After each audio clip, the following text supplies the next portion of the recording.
Hello everybody and welcome to One Player. Today on the table it is the fifth and final solo play round of the Solo Showdown March Madness Tournament of Awesomeness. It's no longer March, so that makes sense that it would be wrapping up around about now. But before next week's live play finale, which keep your eyes peeled for a little notification about that, we've got to play Rolling Village, which is a lovely little roll and write by Diego DiMaggio, designer of Lantern fame, which I've covered on the channel before as well. I've also got a video of this before too. I didn't do so great, so hoping I can improve on my score from last time, and maybe break into the top 2, 3 on the standings. I'm not super confident, but we're going to give it a shot. Before I get into playing though, if you could do me a massive favour, what I want to do before the live play next week, I want to get this video to as many people as I possibly can. People either new to the channel, who've been around for a while, who haven't seen a video for a minute and want to come and check back in. I want as many people to see it as possible. I've had a lot of fun playing Solo Showdown. It's been awesome to see different people's takes on different games and watch their strategies, watch them learn the games, watch them break the games for Selco. And yeah, it's been a lot of fun. I want as many people as possible to see this introduction to the tournament. So, if you can, even if you do normally, but especially if you don't normally, drop a like on this video. I want to see how many people we can get it out to, and I think that's how YouTube basically bases their algorithm on how many people they show the video to, is how many people actually like it. So if you could drop me a like, that would be phenomenal, because I want to run this little experiment. Check the description as well, of course, for the link to the game.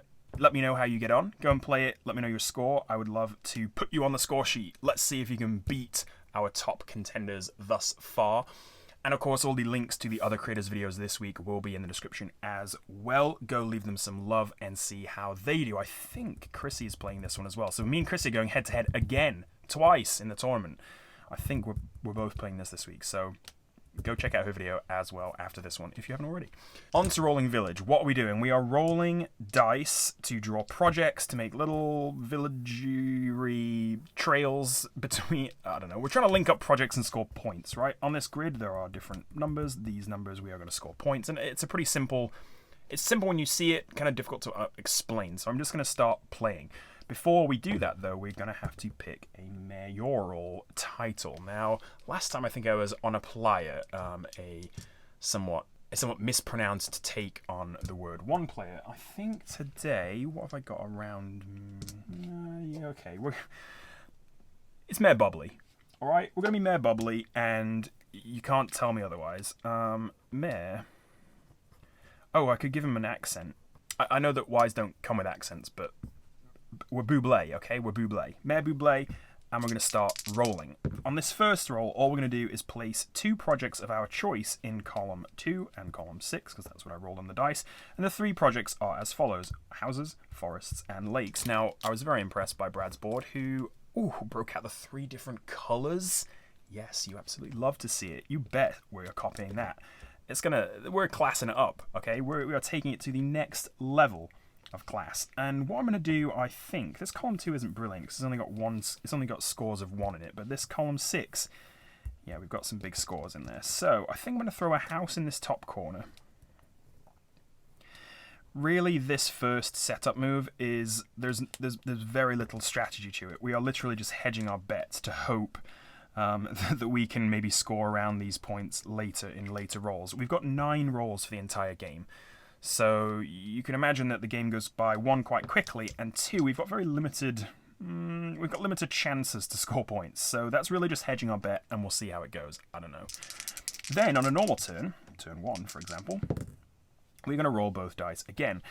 We're going to place 1 of the corresponding projects. So, for example, a 3 is a lake. We're going to place a project in the other dice's column. And then we're going to find this dice's project and place it in this dice's column. So we've got a lake, a 3 in column 4. And we've got a house, a 4, in column 3. I said this was complicated to explain, but once you see it done a couple of times, it starts to make a lot of sense. We are also going to keep in mind that we are scoring along the row that equals the total. So in this case, we're going to be scoring along row 7, this central row. And the way that we score is we look across and see if anything is basically surrounded by a shape. So, obviously at the minute there is nothing. I'll say if we were scoring on row 8, for example, we'd score 1 point right now because we've got 1 circled. But on row 7, let's see what we've got. We're going to build a house on column 3 right here. And we're going to build a lake on column 4. So, I mean, I could build house, lake, and score 2 points. That actually doesn't strike me as a terrible idea, to be honest, because it is nice just to get off the board with some points. Or, of course, I could do, like, something a bit more esoteric, like maybe try to start building some houses on these higher scoring spaces, and similarly with lakes as well. Again, these early rounds can feel a bit like you're just kind of setting up and hoping for the best, which I suppose is every board game. So, do I just want to score 2 points, or do I want to hedge my bets and see what we can do later? I'm gonna split the difference, and I'm gonna score a point here for my house, and I'm gonna score no points, but put my lake down here on this too. And if we can join these lakes together, then they'll all get scored together if I cross them on my rows. Again, that sounds more complicated, or I haven't come up with a good way of explaining that yet, but I'll just show it to you when it happens. It'll probably start happening around about like this area of the game. It's not going to happen here. So we look across row 7 and see what we score. We don't score anything here, but we score this 1 as it is surrounded by a shape, and therefore we write a 1 in the first turn box. That is our turn over. So we roll the dice, and we get a 6 and a 2. We are placing a forest in column 6, and we are placing a lake in column 2. So, well, we're scoring on this row this time. There's going to be limited scoring opportunities. Again, we're scoring this 1, but nothing much else. And this forest is going to go somewhere like, probably I'm going to put it here because it's the biggest number, but I could put it here as well. You know what? We're just going to try. We're going to set ourselves up for success. We're going to put a forest in column 6 down there in the corner. And we're going to put a lake. What did I say? Column 2. We're going to put it down here. Again, this is so I can try to link these together. Oops. Well, I'll show you what this means. I'm going to cross row 8 here. I'm going to come across, I'm going to see that I've got something here, and I'm going to say, oh yeah, that's a point. But then I've also got a linked circle here. So if this linked circle took me anywhere to any other circles that were scoring points, I would score those points as well. As of right now, it goes to a bit of a dead end, but that's just what happens. At the start of this game, we're going to score a single point for our lake there. So we're on 2, and it could be worse, but it could definitely be better. Let's see what we can do in the third roll. Now, this star means at the end of this roll, we also get to place one of the projects anywhere in the village that we like. So we can be somewhat strategic about that. Let's see what roll we get, and we've got a 11. That's decent. That's decent, I would say, because, well, we're already scoring 5 points just for it. We're also going to score 1 point because this is linked to this. So we're scoring a total of 6 points already, but let's see if we can make it better. We're going to put a forest in column 6 again. Part of me wants to go here, and maybe we can link these together, you know, later on. And then we're going to put a lake in column 5. Again, part of me wants to go here, so we can start linking things together as well. Although maybe above, oh no, that's column 4, so obviously that's not going to work. Good try though.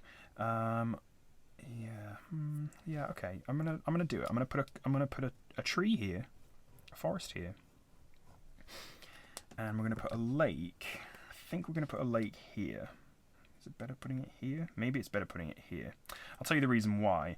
Is because this square, you'll see, has a special condition, and it's if we roll a double.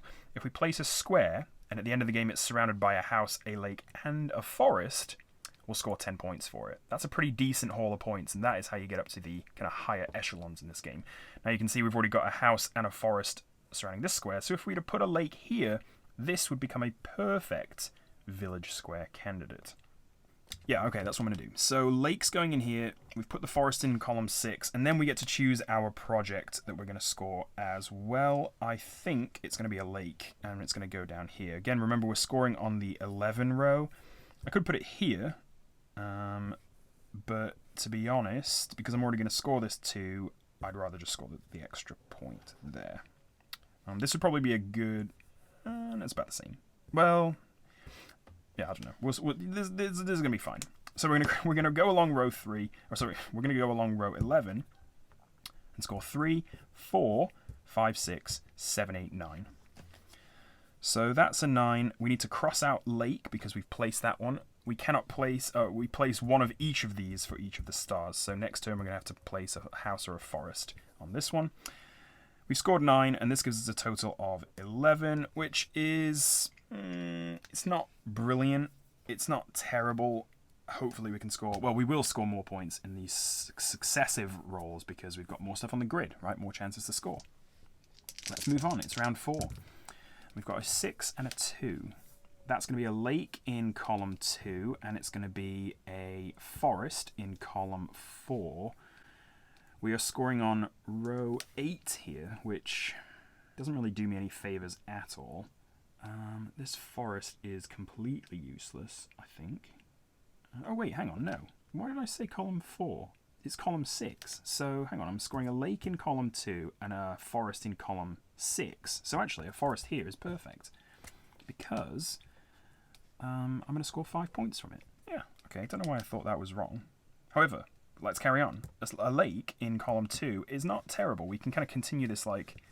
column of lakes here, I think, is probably the best idea to do, and we'll just bring it up right here. We've got a nice little blink, blink, blink, blink tetramino of lakes pointing northward, and when we scan ourselves across row 8, we're going to see we're connected to this. Obviously, this 1 is going to score. We're connected to this 3, so that's 4, and then we're going to connect this forest to this forest and this forest. So that's 1, 4. 7, 8, 9 points, and you can see how the points start to ramp up as you get more and more stuff onto the board. I think that was okay. We've got a 1 and a 5. That's a house in column 5, which I don't mind, but it's not brilliant, and a forest in column 1, which is about the same. That's not going to do anything for us really at all this turn. In fact, we don't really have anything going on this turn because we've really concentrated down here on this lower edge of the grid. This top area is pretty wide open, which is unfortunate. A forest in column 1, I'm tempted to throw it up in the corner and just see if we can, maybe make a way to score these 3s, but I'm also tempted to maybe start setting up a... there's really no good place to set up a village square, is there? No, not really. I think I'm going to put it up here. It feels like a bit of a waste. But again, when you score those 3s, it does feel like a really big deal. So having projects in the corner is usually how I go. Maybe that's not the best thing to do, but who knows. 5 into 1, 1 into 5, so a house in column 5, and... really, there's no good place for this at all. It really is kind of pointless. I suppose if I put it here, it's going to score us a point sometimes, maybe, and it gives us 2 more options for village squares. See, this square is surrounded by all 3, this square is surrounded by all 3, this square is surrounded by all 3. So hopefully if we roll 3 doubles for the rest of the game, that would be brilliant, and we can score 30 points. Again, don't hold your breath. We're going to move across the row 6. Unfortunately, we are scoring just a single point. So, how the mighty have fallen. We moved up to 9, and then we came back down. Let's hope that this doesn't go kind of palindromic and score another 1. Let's see. It was a 5 and a 4. So that's a forest in row 4. Or a forest in column 4, I should say, sorry. And a house in column 5. And... again, that's really not good.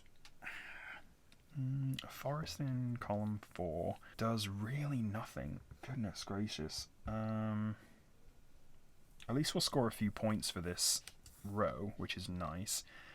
And remember, I can place a house or a forest again this turn to maybe maximize some points. So I've got a house here.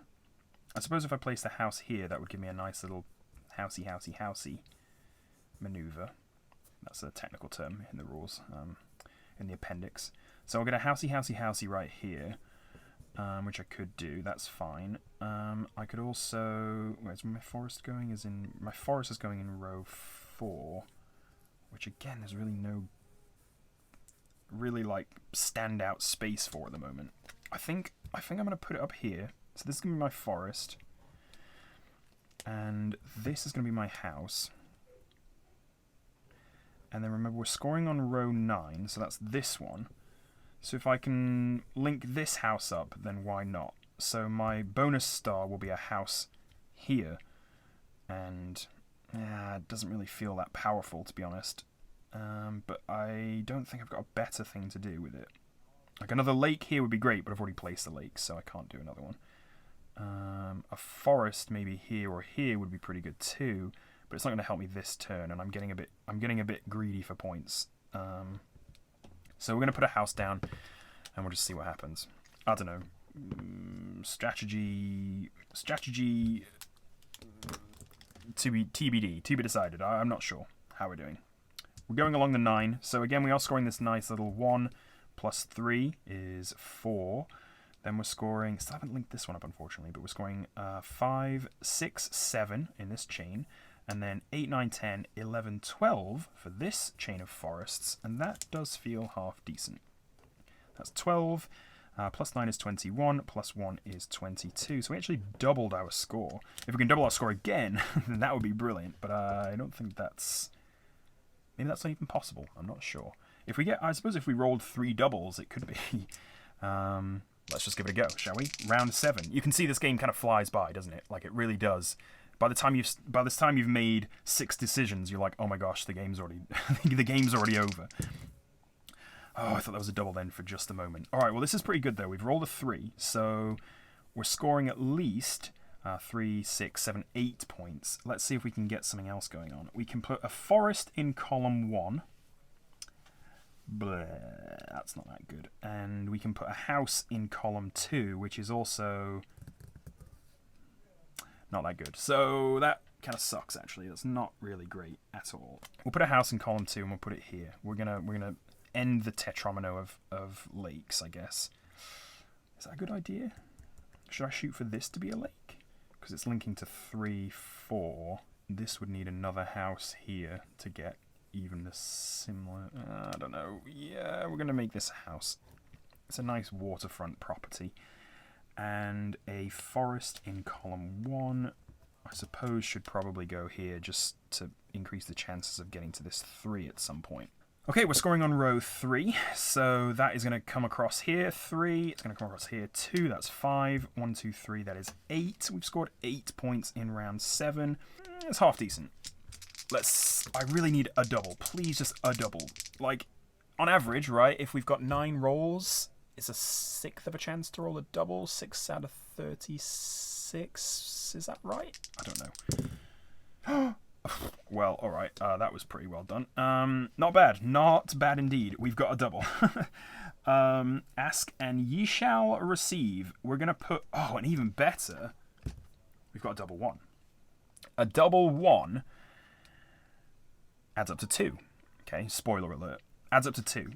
You'll notice that there is no row 2 and there is no row 12. If we get a double 1 or a double 6, we get to choose any row with which to score. So we're gonna play this really carefully. Okay, we're gonna have to do this very carefully indeed. I think we've got to score this row, haven't we? We really have to.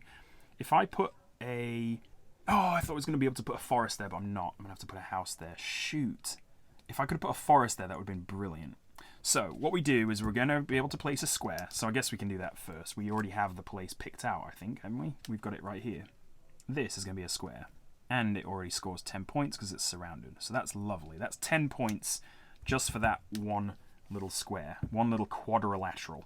We are then going to place a number 1 in the 1 column. So that's a house. Unfortunately, it would have been great to put a forest here, but I'm not going to be able to. I think I still am going to try and score this row, though. I think it's the best scoring row that I have. I'll double check, but I'm pretty sure it is. Let's put a house on here. There's no point in putting it here. That just won't get us any points ever at all. So this is definitely the best place to put a house in column 1. I think this is the best scoring row. This row is going to score me 3, 4, 5, 6, 7, 8, 9, 10, 11. But this row is going to score me 2, 3, 4, 5, 6, 7, 8, 9, 10, 11, 14. Yeah, okay, this is the best row. So we're going to choose this row to score along, and I just added up to 14, but I'm going to do it again just in case. That's 2. It doesn't go anywhere, unfortunately. This does go anywhere, so that's 3, 4, 5, 6, 7, 8, 9, 10, 11, 12, 13, 14. That's a good score, I think, for a single turn. And I'm telling you, the doubles are always the best. You want doubles in this game so bad. If I can roll another one, ooh, I'm going to be in good shape. No. It was a good, it was worth a try. So we're going along row... Oh, we're going along... Oh, that's pretty good. We're going along this row again, so that's actually pretty half decent. We're going to place a house in column 6, of which there is no more space, so we have to place it in column 5. And we're going to place a lake in column 1, which isn't going to do anything at all. So that's kind of a dud, to be honest. Unfortunately, we're not going to be able to add to our tally of points whatsoever. That's annoying.